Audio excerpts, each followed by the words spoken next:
السلام علیکم ورحمۃ اللہ وبرکاتہ۔ ہمارے یوٹیوب چینل راہ نجات نیٹ ورک میں آپ کا خوش آمدید ہے۔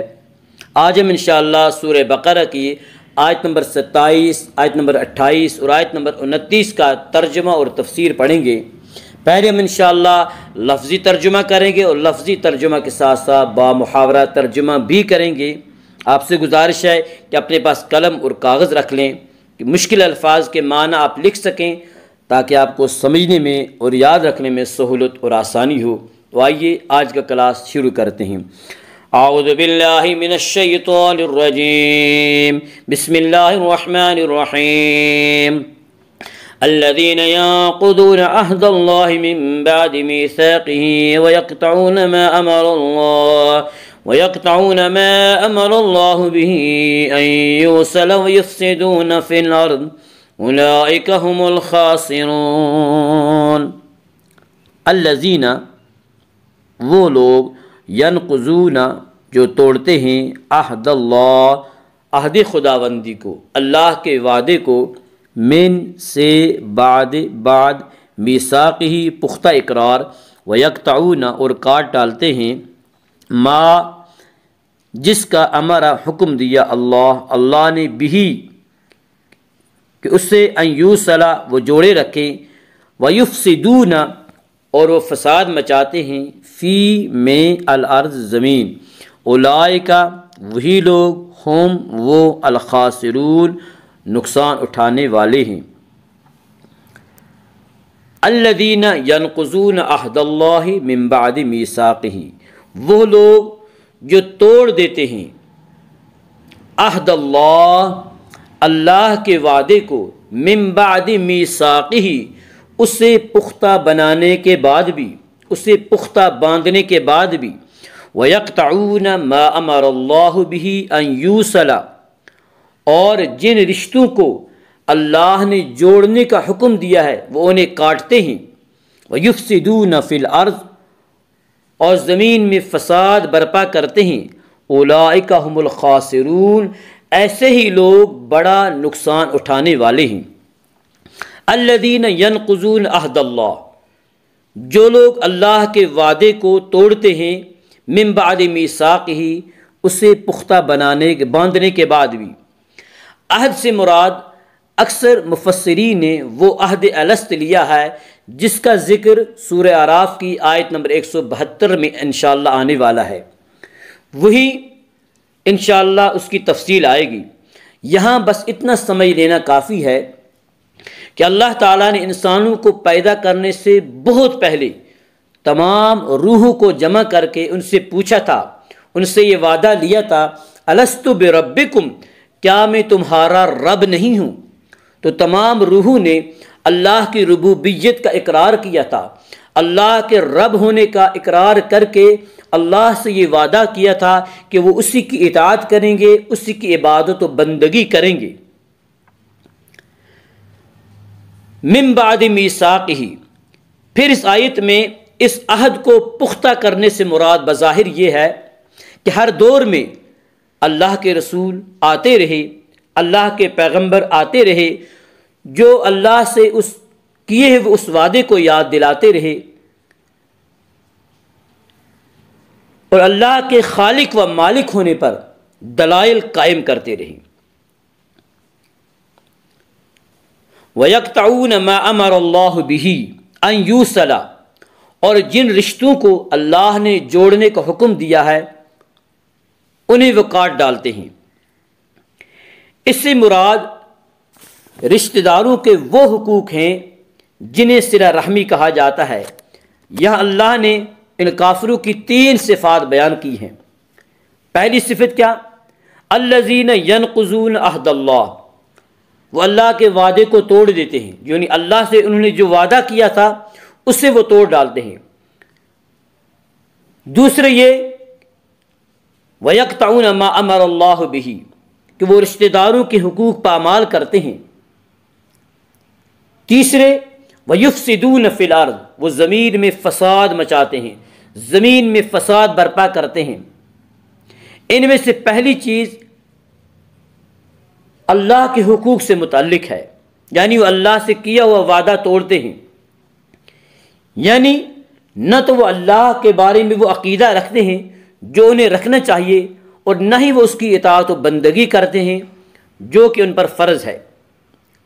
دوسری اور تیسری چیز کا تعلق حقوق العباد سے ہے۔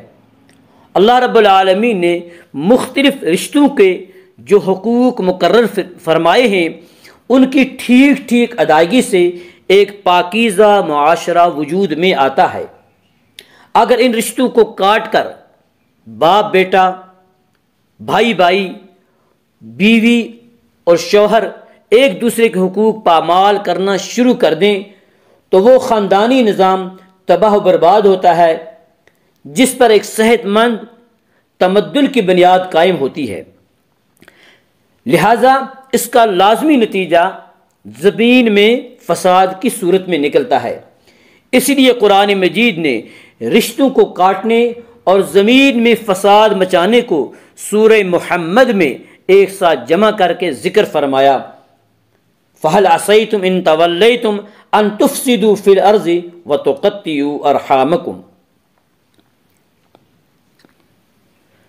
كَيْفَ تَكْفُرُونَ بِاللَّهِ وَكُنتُمْ أَمْوَاتًا فَأَحْيَاكُمْ ثُمَّ يُمِيتُكُمْ ثُمَّ يُحْيِيكُمْ ثُمَّ إِلَيْهِ تُرْجَعُونَ۔ کیف کس طرح، تکفرون تم انکار کرتی ہو، باللہ اللہ کا، وکنتم اور تھے تم، امواتن بے جان، فاحیاکم سو اسی نے تمہیں زندگی بخشی، ثم پھر، یمیتکم وہ تمہیں موت دے گا، وہ تمہیں مارے گا، ثم پھر، یحییکم وہی تمہیں دوبارہ زندہ کرے گا، ثم پھر، الیہ اسی کی طرف، ترجعون تم لوٹائے جاؤ گے۔ کیف تکفرون باللہ وکنتم امواتا، تم کیوں کر اللہ کا انکار کرتے ہو، وکنتم امواتن حالانکہ تم بے جان تھے، فاحیاکم سو اسی نے تمہیں زندگی بخشی، ثم یمیتکم پھر وہی تمہیں موت دے گا، ثم یحییکم پھر وہی تمہیں دوبارہ زندہ کرے گا، ثم الیہ ترجعون پھر اسی کی طرف تم لوٹائے جاؤ گے۔ والذی خلق لکم ما فی الارض جمیعا ثم استوى الى السماء فسواہن سبع سماوات وهو بكل شیء علیم۔ هو الذی وہی ہے، الذی جس نے، خلق پیدا کیا، لکم تمہارے واسطے، ما جو کچھ ہے، فی میں، الارض زمین، جمیعا سارے کا سارا سب کچھ، ثم پھر، استوا وہ متوجہ ہوا، ارادہ کیا، الی طرف، السماء آسمان، فسواہن پس برابر کر دیا ان کو، درست کر دیا ان کو، سبع سات، سماوات آسمان، وہو اور وہ، بکل ہر ساتھ، شیئن چیز، علیم خوب علم والا۔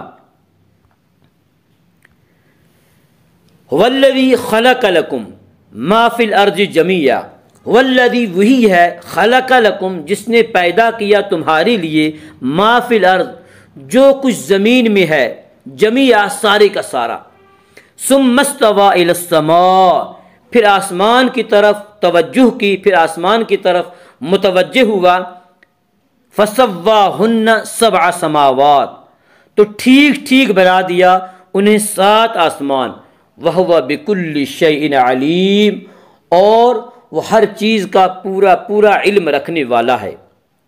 هو الذی خلق لکم ما فی الارض جمیعا، انسان کو توجہ دلائی جا رہی ہے، انسان کو یاد دلایا جا رہا ہے کہ وہ کائنات کی جتنی بھی چیزوں سے فائدہ اٹھا رہا ہے، سب چیزیں اللہ کی عطا کردہ ہیں، سب چیزیں اللہ کی پیدا کردہ ہیں،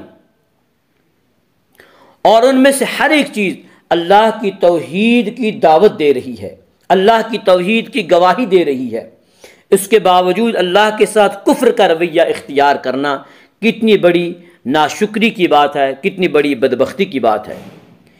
اسی آیت کریمہ سے فقہائے کرام نے یہ مسئلہ بھی مستنبط کیا ہے، یہ مسئلہ نکالا ہے کہ دنیا کی ہر چیز اصل میں حلال ہے، اور جب تک کسی چیز کی حرمت پر کوئی دلیل قائم نہ ہو جائے اس وقت تک اس کو حلال ہی سمجھا جائے گا۔ اللہم اجعل القرآن ربیع قلوبنا ونور صدورنا وجل احزاننا وذهاب همومنا وغمومنا اللهم انفعنا بالقرآن العظیم ورفعنا بالآیات والذکر الحکیم رب اغفر وارحم انت خیر الراحمین وصلی اللہ وسلم علی حبیبنا ونور قلوبنا محمد صلی اللہ علیہ وسلم وعلی آلہ واصحاب اجمعین برحمتک یا ارحم الراحمین۔ السلام علیکم ورحمۃ اللہ وبرکاتہ۔